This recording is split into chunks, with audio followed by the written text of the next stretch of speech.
जी बच्चों, अब हम सॉल्व करने वाले हैं 13.6। बहुत ही शॉर्ट सा है पर न्यूमेरिकल जी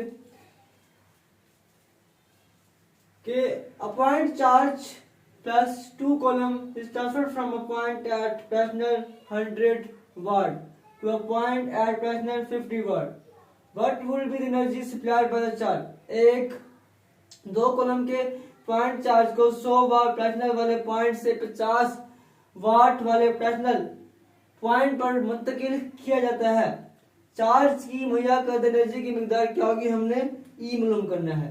मतलब आपके पास क्या है पड़ा, आपके पास यहाँ पे 2 पॉइंट है पड़े, ठीक है। आपके पास यहाँ पे 100 है तो यहाँ पे 50 है, ठीक है। 100 से 50 वाले पॉइंट के ऊपर हमने एक पॉइंट है आपके पास ई, उसको लेके जा रहे हैं, ठीक है बच्चों। तो आपने एनर्जी फाइंड करनी है। उसको जो फार्मूला है आपके पास चार्ज क्यू है पड़ा 2 कॉलम, वी ए है आपके पास कितना है, वी ए आपके पास है पड़ा 100 और वी बी कितना है पड़ा आपके पास, वी बी आपके पास है 50। ई हमने मालूम करना है, formula E is equal to Q V A minus V B. तो सिंपल हमने यहाँ पे फार्मूला लगा देना है, E is equal to Q into V A minus V B, ठीक है बच्चों। तो अभी हमने ये फाइंड करना है तो सिंपल इसके अंदर वैल्यू पुट कर देंगे। वैल्यूज पुट करते हैं।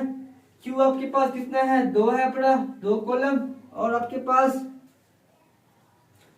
ये आपके पास 100 minus 50 E is equal to 2 coulomb, ये भी वोल्ट में ये भी वोल्ट में, तो आपके पास कितना आएगा, अगर 50 volt E is equal to 50 गुना 100 100 वोल्ट, और कॉलम कितना होता है, जॉल बराबर होता है, तो E is equal to 100 joule आपके पास ये एनर्जी आ गई। जी बच्चों, ये आपके पास सिंपल फार्मूला है पड़ा और सिंपल सा न्यूमेरिकल है। ये अक्सर पेपर में आता है शॉर्ट क्वेश्चन के तौर पर।